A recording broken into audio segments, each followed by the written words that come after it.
Well, hello everyone. Here we are at the Lausitzring and the sun is shining. It is halftime in the DTM season 2023 and it's going to be hot today, way over 30 degrees, and we're excited for this race weekend as it is halftime. And the leader of the championship is Thomas Preining, and second in the championship is this young man, Sheldon van der Linde, who is of course excited to get into the car. In fact, he's already sat in the car and he is ready for the qualifying, and he's obviously going to try his best to catch up because Preining is 28 points ahead of Sheldon. So he's going to do his best in the qualifying, and also last year he managed to win twice in a row here at the Lausitzring, so who knows, maybe it's a good omen. Let's get ready for qualifying and hear your commentators. Thanks very much indeed, Verena. Good morning, everybody. Welcome along to the Lausitzring, this circuit, this huge venue built in 2000 on the site of a former open coal mine, and you have symbols of the industrial past dotted all the way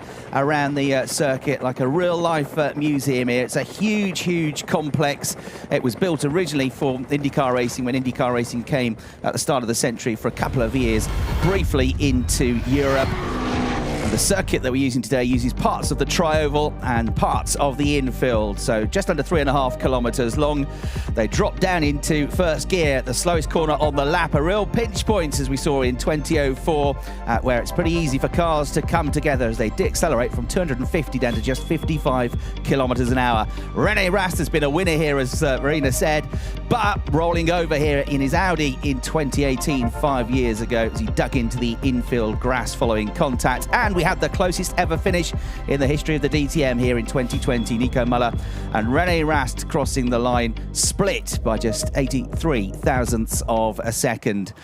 So it is promising to be a very warm, hot weekend here. It's going to get hotter and hotter as the weekend goes on. It is just past 9 o'clock in the morning. It is already almost 25 degrees and the track temperature is over 30 degrees. They've had testing here on Thursday. They had 2 free practice sessions yesterday. Thomas Preining didn't really feature near the top of the times in the practice sessions, but he's the driver that features at the top of the most important table at the moment as the championship leader. He's 28 points clear of Sheldon van der Linde, the defending champion. Mirko Bortolotti got his first ever win in DTM last time out at the Nürburgring in race 1, but then didn't start race 2. He's second. And Ricardo Feller has got the same points as Mirko, 88 points apiece. So you've only got 2 points covering the next 3 drivers in second, third and fourth. Maro Engel is one of the few drivers that's finished in the points in every race so far. He's in 5th place in the championship as we look at a relaxed Sheldon van der Linde. And Lucas Auer got his first podiums of the season with a double podium at the Nürburgring last time out. The Austrian driver has rocketed over the last couple of rounds back into championship contention. He's there in 6th place. Mirko Bortolotti then getting his first win finally after a few close shaves in the first race on Saturday at a very wet Nürburgring, but then issues in qualifying 2. The car stopped out on the track, didn't take part in qualifying, didn't get a lap in, and then they couldn't get the car fired up for the race either. So it was a really mixed bag of a weekend for him. But there's Ricardo Feller, who doesn't look like he's ready to go anywhere soon. And we see this sometimes from Abd, sometimes from Ricardo, opting not to go out for the first part of what's going to be a 20-minute qualifying session to set the grid for the first race of the weekend. A 60-minute plus 1 lap race, which is coming up this afternoon. Ricardo, a double race winner now in DTM, 1 win at Imola last year. And he's one of the 8 different race winners we've had this season from the first 8 races. We've also had 8 qualifying sessions and 7 pole sitters. Ricardo is the only driver to get a double pole this year. There's Maro Engel's car, which is, well, Maro with Team Manfilter, run by Landgraf. They are 5th in the championship. He's had a win as well from pole position at Zandvoort. His worst results, 14th place, top 15 score points, and he has been in the points in every race this season, as has the championship leader, Thomas Preining. So free practice yesterday using older tyres on a track which was certainly in the afternoon a lot hotter than this. Franck Pereira in the morning session was quickest with a 1:20.939 in the SSR Performance Lamborghini, another of our race winners this year. Kelvin van der Linde was second, and Yusuf Vega was third, and then Yusuf went quickest in the slightly quicker session in the afternoon in his Team Landgraf Mercedes with a 1:20.780. Lucas Auer was second, and Kelvin van der Linde had a good day, was third. And the cars now head out for 20 minutes of qualifying to set the grid. There's also 3 championship points available if you get pole, 2 if you qualify second, and a point if you qualify third. And they all add up because Thomas Preining, the championship leader, has scored 11 points from qualifying alone this season. That's the equivalent of a 5th place finish in a race. I say they all go out, they don't all go out, because there, of course, is Ricardo Feller watching it all go on. And there are still quite a few cars either in the pit lane apron or in the garages yet to join the action. So my name's Chris Hartley. I'm going to talk you through all the action in qualifying and the races this weekend. It's the start of the second half of the season. We've had 4 explosive rounds of racing. The second half of the season gets underway with round 9 this afternoon. And alongside me in the commentary box to join in the fun is Brian Oliver. Morning, Chris. What a gorgeous day here at the Lausitzring. The sun is shining. This could not be any more different to 2 weeks ago at the Nürburgring, where we had the wind, the rain and the cold. As you've already mentioned, quite a few of the cars out on track at the moment, but with the temperatures increasing by the minute and more rubber getting laid on the track, we'd expect the fastest times to come towards the end of this session. So we have the likes of Ricardo Feller, who are taking it easy. Of course, it's always the high-risk strategy, leaving it till late in the session to go out, because if there's a red flag in the last few minutes or a full course yellow, that can really screw up your plans.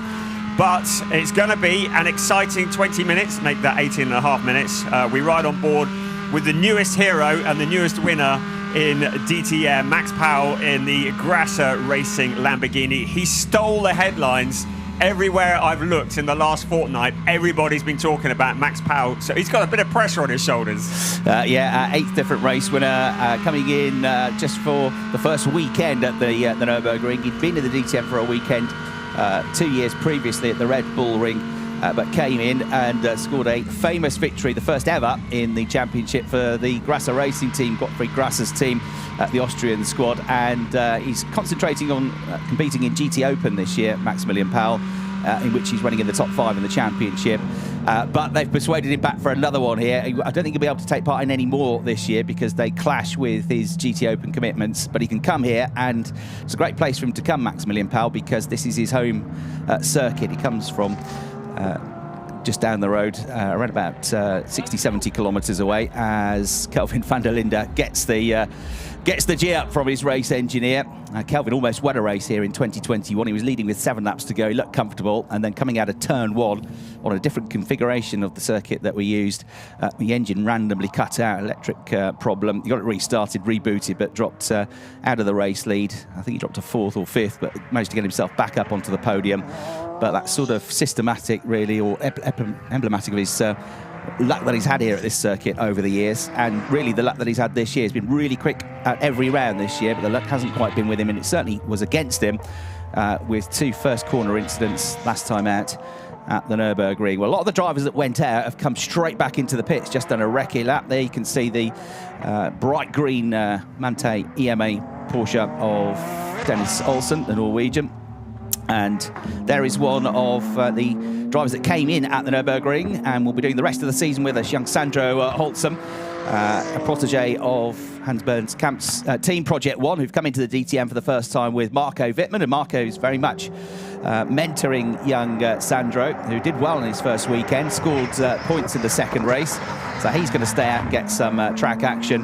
And we've also got Marvin Dietz coming in this weekend. So on Monday it was announced that Christian Engelhardt, who was a winner in their first weekend at Oschersleben, his first full season of DTM, has parted ways with Talksport, the WRT squad that run a pair of Porsches in the championship. So Marvin Dienst is coming in for the rest of the season. So this is his second ever weekend in DTM, and he was the winner of the Prototype Cup in Germany last year. The inaugural season of that championship. Has been a race winner in GT Masters as well, and I spent a couple of years racing with the team in things like the GT World Challenge Europe. So welcome to him to the championship, but with pretty much the track to himself. Sandro, in fact, he is the only one on track, isn't he? Sandro Holzem. Whatever happens today, he can say he was on provisional pole position, because as long as he completes the lap, he's going to get pole. In fact, he's already done a lap, hasn't he? 129.379. So there you go. Provisional pole, Sandro. Yeah, he'll take that, won't he? He passed his probation with flying colours at Nürburgring. I mean, he didn't have any running in free practice 1, so free practice 2 is his first ever run in a DTM session. He qualified well, he raced well, he even scored points in his second race, and the DTM have passed him now through his probation period and given him the full license, so he can score points. He's no longer a guest. But he really is a driver on the increase. Here's Tim Heinemann's radio as he waits in the garage. Temperatures are around 30 degrees.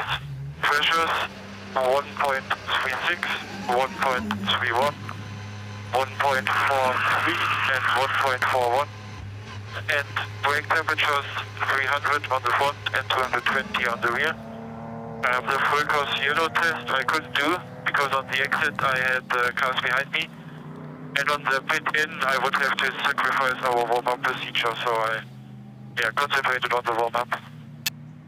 Copy that, all good.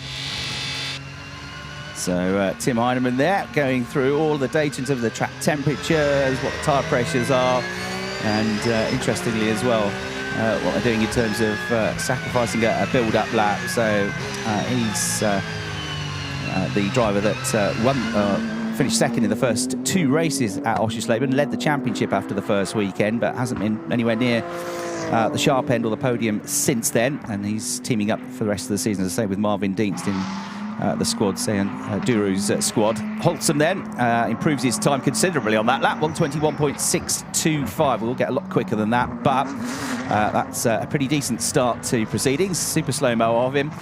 Sandro has been getting a lot of behind-the-scenes coaching with Project One, who are really keen on developing young drivers. They're involved in the BMW M2 Cup, which run drivers up through that one-mark championship, up through GT4, and ultimately to get them to GT3. And he's been doing, I know, a lot of work behind the scenes on simulators, fitness training, everything they can to get him up to speed. Right, Thomas Preining, the championship leader, heading out onto the track. He's the best qualifier on average this year. As I mentioned, he's already picked up 11 points through qualifying. He's only had 1 pole position, but joined the club. Most people have only had 1 pole position, other than Ricardo Feller, but he's had 4 other front row starting positions. He's been second in qualifying 4 times. His average grid is 5th, and it's only 5th because he had a bad qualifying in a wet to dry session last time out at the Nürburgring, where he qualified 16th. Still managed to finish 5th in the race, though. So he goes out. 12 minutes to go. It's almost going to become for everybody half a session, isn't it? 10 minutes long. Yeah, we see this so much, don't we? They might as well just make this session 10 minutes in the first place, what I say. Of course, getting heat into the tyres is critical, even on a day such as this where it is scorching. Tyre warmers are not allowed in the DTM, and it does take a couple of laps to get the tyres into the window. There's a fairly small operating window that the tyres need to be in to get the maximum out of them. So Sandro Holzem, oh, there's Christian Engelhardt looking on. He we probably thinking about what might have been had he still been in the number 99 car. But Sandro Holzem just working, he's building heat up, he's getting lots of experience, he's putting times in. I think the Project One team doing exactly the right thing, getting him out there on an empty track, getting the experience, and hopefully he'll get a good time that he can build up to. Yeah, look like Christian was in the SSR Performance garage, but he's been around all weekend long, but sadly not on track. There's his car, now being driven by Marvin Dienst, the number 99 car. The track now gets busier. There's that first sequence of corners. It's essentially a series of second gear corners, that, as they turn off the tri-oval at turn 1. And it's a very sharp turning point there as well. It really is a tight, more than 90-degree corner. So first gear into that first corner, then the rest of the corners, turns 2, 3, 4 and 5, that first sequence are all second gear corners where you never get more than about 110 kilometers an hour. Then you come back out onto the tri-oval. It's not an oval, it's a tri-oval with 3 corner points. You come out back onto that, have a blast up through to around about 180 kilometers an hour, then you turn back off it again into turn 6, which is going to be one of the key overtaking spots. and then back through the infield until eventually you rejoin coming out of the last turn at the final corner of the tri-oval to run as closest to the wall as you can and dare as you come back onto the start-finish line. The top speeds we saw when they go down that start-finish line on the tri-oval yesterday were over 250 kilometres an hour, which is around about 162 miles an hour. Right, BMW top of the times, because Sandro Holzem has been out there for ages. He's running out of sequence with everybody else, but he's still improving his times. 121.104, and he's just done the absolute best first sector time, but I fear he's about to get swamped in the next couple of minutes because all the big guns are now making their way out onto the track and building up tyre temperature. And you can see him doing just that as they head along the pit straight, weaving to get heat into the tyres and into the brakes. There's Sandro Holzem just picking his way through the traffic. He is probably towards the end of his session as he comes up behind Lucas Auer just in front of him.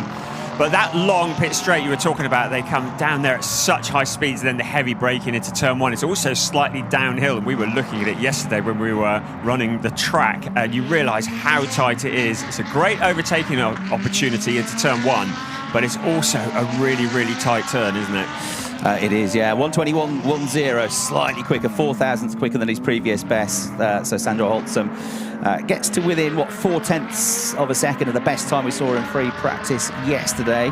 Doesn't mean we're going to go as quick as yesterday, because the track, even though the weather and the temperatures have been pretty consistent, it changes and can change overnight. There's different rubber laid down from the sessions in between free practice to at the end of yesterday afternoon. We had a GT4 qualifying session this morning as well, so that all can change overnight. But they are running new tyres for this one. They get 3 sets of new Pirellis to run today and tomorrow at this circuit. As we go on board with Kelvin van der Linde. There is Luca Stoltz as well, coming up to completion of his first proper lap of the session in the Mercedes, and a race winner last year, still looking for his first victory this year. It goes 5th quickest with that. We got Patrick Niederhauser, Clement Schmidt, who celebrated his 33rd birthday yesterday, and Mirko Bortolotti 2nd, 3rd and 4th behind Sandro Holzem at the moment. Franck Pereira is coming through, and Clement Schmidt has just done the absolute best middle sector and a personal best first sector. So number 63, Grassa Lamborghini, going well. You're looking at Franck Pereira coming towards the end of his lap, and we go on board now with Kelvin van der Linde, who sets the absolute best first sector time. So Kelvin on the march here. Clement Schmidt, I think he's going to set the early proper benchmark time, but not far behind him on track is Kelvin van der Linde, who goes a couple of tenths quicker than the previous best. So on board with him, more to come. They can get 2, maybe 3 push laps out of this as well. Clement Schmidt doesn't quite go ahead of Sandro Holzem, not far behind, only 56 thousandths of a second. But I think this might be the lap for Kelvin van der Linde that initially at least puts him to the top of the times. He's about to come through turn 11 and then 12, back onto the tri-oval in the Audi Sportsline Audi. The team have won 5 races here at the Lausitzring. They've been on the podium 29 times out of 32 races here. Over the line goes Kelvin van der Linde, but he lost out in the last sector, so he's only 9th at the moment. Kelvin van der Linde has been a man on a mission by all accounts over the last few days. You speak to him, you see him on track, and he is really going for the race wins. He's pretty well conceded that he's not really in the championship hunt this year, so he is looking for race wins. That makes him very dangerous in terms of competitiveness, getting his elbows out and fighting his way forwards, but he has looked quick in every single session so far. We've got every car bar one out in the pits, so Sandro Holzem has come back into the pits now, having had that long stint of 7 laps out on the track. But everybody else is out. It's still there, 121.100 from Patrick Niederhauser. Goes quicker as I'm saying that, then Franck Pereira. So Franck Pereira to the top, 120.881. We're getting into the last 6.5 minutes of the session, and the times are starting to tumble. So Kelvin van der Linde has set the absolute best first sector, but he was about 1.5 tenths down on the best middle sector. So that's a fairly short sector, the middle sector. Only really takes in turns 6 and 7. This last sector is the one you've got to get right for this final infield section. Then they'll run out onto the high-speed section of the tri-oval. Marco Wittmann on a personal best lap at the moment, but Kelvin van der Linde is about to improve. How high will he rise up the order there? The answer is to the very top of the times. 120.608 for Kelvin van der Linde, who hasn't had a pole yet this season. In fact, his best qualifying 4th on Saturday at the Nürburgring last time out. So Kelvin, who's lingering 13th in the championship and has got less than half the amount of points of his teammate Ricardo Feller at Abtu's 4th in the championship, looking to start things afresh this second part of the season as Marco Wittmann goes 3rd. That then becomes 4th because Ricardo Feller goes to the top of the times just behind him with a 1:20.360. Stoltz has improved as well in the Mercedes to go 2nd. They both move ahead of Kelvin van der Linde. Marco Wittmann is in 4th. Ron Pereira suddenly down to 5th. Engine Guen is there in 6th place in the Team Bernard Porsche as well. So he's there or thereabouts as others improve, including Maximilian Powell, the driver from Dresden, just about 60 kilometres from here into the top 6. Both the Ferraris also on hot laps, and Jack Aitken jumping up into P4. Thierry Vermeulen also looking very quick as he comes round for his final sector as well. So everybody improving. Sandra Holzem, who was on the provisional pole position, down into 15th. That's how quickly the times are increasing. Ricardo Feller's 1:20.360. That's a really quick time around here. And Feller has just done the absolute best 1st and 2nd sector times. It was the best 1st sector time. Jack Aitken's behind him on the lap, but the Ferrari driver has gone quickest through the 1st sector, but Feller is the one to watch initially. He's in the last sector, the last sequence of corners now. And the blue Audi should be coming back onto the start-finish line pretty shortly. He's just coming through turn 12. He might be back to go to the top of the times for now. Bortolotti goes quickest, though, with a 1:20.320. What can Ricardo Feller do, though? There he is. The Audi comes over the line. Jack Aitken gets the absolute best 2nd sector. Feller goes to the top of the times. 1:20.231. But for how long will it be? Because Jack Aitken is on a real charge as well. And so, too, is Kelvin van der Linde. He's just done the absolute best 1st sector. But Jack Aitken's number 14 Ferrari whips round through that final turn at turn 12, heads up through the gears to 5th gear, plunging towards 250 kilometres an hour. Over the line comes Jack Aitken. Where does it put him when he comes through? We wait. Lucas Auer, meanwhile, goes to the top of the times as well in the Mercedes with a 1:20.016 second lap ahead of Feller. And Thierry Vermeulen in the other Ferrari goes 3rd quickest. Excellent effort from him with a 1:20.263. We are going around about 7/8 tenths of a second quicker than we went in free practice yesterday, as Kelvin van der Linde has another go here for pole position, but he lost out a little bit in the middle sector. So Lucas Auer now jumping to the top, 1:20.016. That's an incredible time, but still there are cars that are improving. Jack Aitken, he didn't complete the 3rd sector on that quick lap that we were watching, but he's continuing out on track. But Lucas Auer, 1:20.016, currently at the top. Yeah, and Lucas, you won't put it past him to get a race win. He's had 3 of them here. If he gets 4 wins at the Lausitzring, he equals the record of Gary Paffett, who's got the most DTM wins at this circuit, which has been part of the calendar since 2000. In fact, Lukey got his 1st ever podium and 1st win all in one here at the Lausitzring, so he's got fond memories of this circuit. That was back in 2016. He's had 2 more wins since then. Knows the track well from his days racing with the Berlin-based squad's Muka Motorsport when he was in single-seaters in Formula 3. He used to do a lot of testing here, so he knows the track well, albeit certainly less so this configuration, which has been used by GT Masters and ADAC in the past, but not so much by DTM drivers. He used the full turn 1 banking last year, which was pretty spectacular. René Rast, haven't seen too much of him. He's languishing out of the top 10 in the championship as well. He's had a couple of seconds at the Norris Ring, yet to get his 1st win. Double winner here in 2020. Here is René, and Mirko Bortolotti's just in the absolute best middle sector. So he's got to make the 3rd sector count to get back up onto the front row of the grid, but he might just do it in the Lamborghini as René Rast improves up to 10th place. What about Mirko Bortolotti? He comes through, goes 2nd, 25 thousandths of a second away from pole position, but Jack Aitken in the Ferrari has done it to the top of the times on 1:19.937. Bortolotti 2nd as we watched him over the line, but just ahead of him on track. There he is, in fact, is the British driver, Jack Aitken, still pushing on this lap by the looks of the body language of the Ferrari as he braked into the turn. So Aitken, Bortolotti, Auer, the top 3, Kelvin van der Linde and Ricardo Feller, the Audi drivers, 4th and 5th. We haven't really seen him in this session, but Sheldon van der Linde, 2nd in the championship, going okay in 6th place in the BMW. BMW's been looking strong for both yesterday and today, so keep an eye on Sheldon van der Linde. Jack Aitken was on that quick lap previously. It looked like he'd backed out of it, got himself a bit of space, wound it all up again, but 2 drivers now into the 1:19s. That's very rapid. Jack Aitken trying to improve on that, but in the first 2 sectors on the next lap, not as quick. But Jack Aitken at the top, just nibbling away. It's not necessarily purples in sectors, but it's just stringing together a good lap in all 3 sectors that gets you to the top. Thomas Preining 16th at the moment, which would be his equal worst of the season, and matching the 8th row start that he had last time out at the Nürburgring. Can he improve? You're watching him now, but excellent effort from Jack Aitken, who's been on the front row of the grid already in his very first qualifying session at Oschersleben. He qualified 2nd. He qualified 3rd on Sunday at the Nürburgring, but didn't have a great deal in the way of luck. Tyre choices and changeable weather did for Emil Frey Racing, and in particular Jack last time out, but he showed great pace at the Nürburgring, and he looked pretty much on it, certainly in free practice 2 yesterday. Didn't do much running in free practice 1. But can anybody topple his times? Not Bortolotti. 3 seconds to go. He's gone into the pits. Maro Engel on a personal best lap. Can he shoot up the times, though? Jack Aitken is still out there, but he's down a little bit through the first 2 sectors.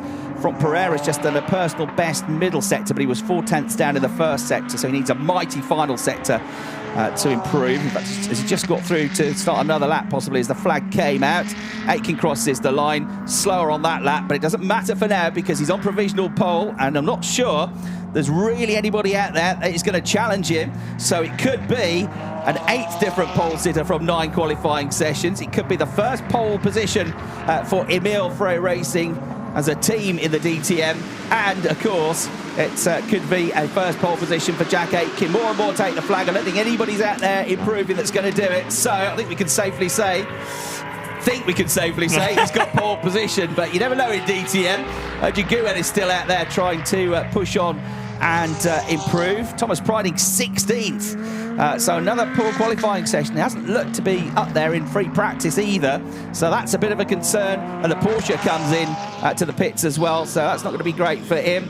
But Emil Frey all smiles down there because they realise they've done it. Nobody's going to take that time away. And Jack Aitken gets pole position in the DTM, 1 minute 19.937 seconds. 54 thousandths of a second ahead of Mirko Bortolotti. Had a nightmare qualifying at the Nürburgring on Sunday last time out, in that he didn't get a lap in, didn't get to race. Highs and lows of motorsports, real peaks and troughs at the moment for Mirko.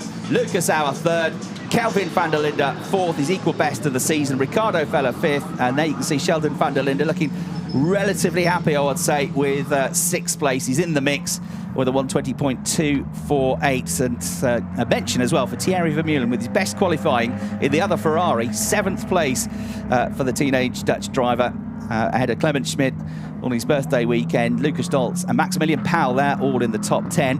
But René Rast, Marco Wittmann, 2 of the big names in DTM, a little bit out of position again, down in 11th and 12th, and definitely out of position as he gets out of the car. There's Thomas Preining, the championship leader, back in 16th. Yeah, he's the down in 16th, but he is still the leading Porsche. So Porsche's struggling for pace here at Lausitzring. Lauren Heinrich just behind him, then Dennis Olsen as well, the 16th, 17th, 18th. But the car that is really dialed in, the Emil Frey Racing Ferrari, Jack Aitken at the wheel, an experienced driver. He's been doing a couple of years of GT3 racing already.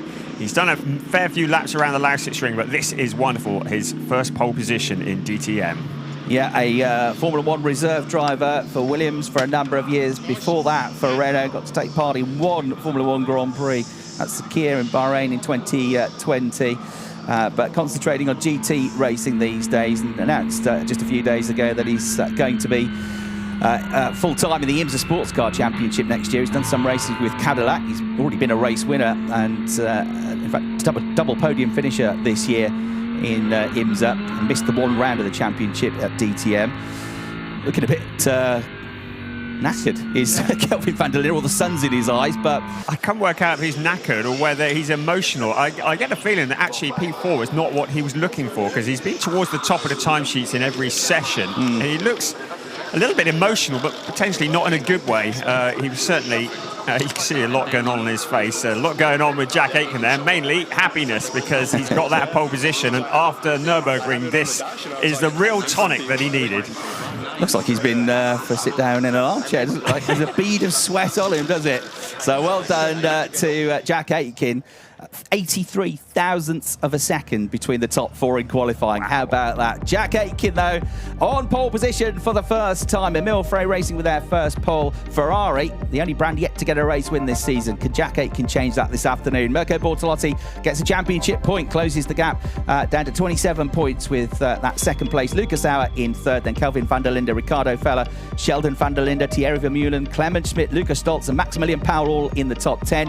Raston Wittmann, Pereira, that's a quick middle of the pack there, isn't it? Those three tied together. Thomas Preining back in 16th spot will be very disappointed with that. And there you can see the rest of the runners with 9/10 of a second covering the top 23. Let's go down to the pits now, get some reaction with Verena. I'm here with Luki Auer, and you'll be starting in P3 today in the race. And you're saying about the heat, you're hitting like crazy. I think it will be one of the toughest races we had so far, but P3 is a good starting position. Everything is possible from there, so let's see. It's gonna be a hot race. Cool. Thank you so much, Luki. Back to you. Thanks, Verena. Yeah, you can see working hard because, you know, it's 25, nearly 26 degrees now. Add 30 degrees to the temperature inside the car. So Luki looks like he's been working hard. That's his best qualifying of the year as well, Lucas Auer. It's getting better and better and better with every round. And we said it yesterday in free practice. Do not rule out last year's championship runner-up out of the title fight this year. There's still 8 races to go. And surely a win is around the corner for Lucas Auer, who started to rattle up the points of the podiums of late. So they're super slow-mos of the charging Austrian, always entertaining to watch. Third place, only missing out on pole position by 79 thousandths of a second. But he gets a point for third place, 2 points for Mirko Bortolotti for second to close the gap and actually move up to second in the championship ahead of Sheldon van der Linde with that qualifying as well. And they were very happy with that at SSR Performance, but not quite as happy as everybody at Emil Frey Racing, the Swiss squad, with the British driver there, Jack Aitken, taking a pole position, 1 minute 19.937 seconds, just over half a tenth of a second.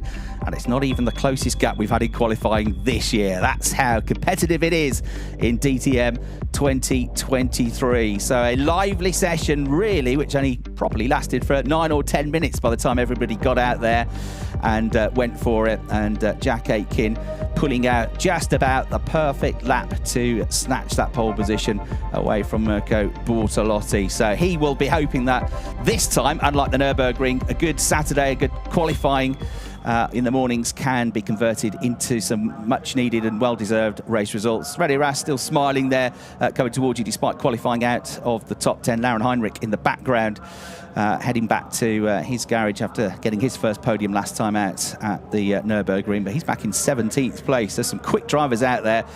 But that's the state, that's the nature of DTM really this year, isn't it, Brian? In the fact that, you know, you're slightly off it with the car, with the pace, you miss out by a couple of tenths, and suddenly, rather than being at the front, you're somewhere at the back because it's so tight. It's unbelievably tight. It's all about thousandths of a second, isn't it? Just fine-tuning it and getting every last bit out of the car. And you can't afford to make mistakes.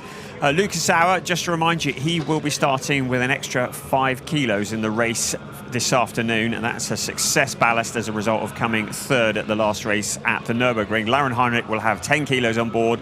Max Powell will have 20 kilos on board, and that may well affect their pace here at the Lausitzring in the sunshine. Jack Aitken will have 0 kilograms of success ballast because he's going to have a great weekend.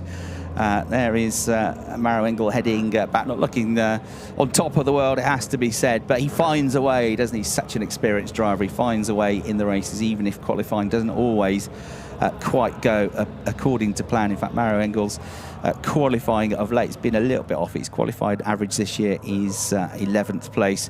Arjun Maini there in the front of your shot has had a tough first half of the season, was getting really frustrated with the balance of the car and the understeer and lack of grip that he had in free practice yesterday, as we heard from what was a lively team radio. And there, Kelvin van der Linde, you're right, Brian, doesn't look entirely happy with that 4th place finish. So we are looking forward to the next round of the championship coming up at 1:30 this afternoon. It should be a cracker. It's got Jake Aitken on pole position. That's it from Brian Oliver and me, Chris Hartley. Join us again for the race action this afternoon.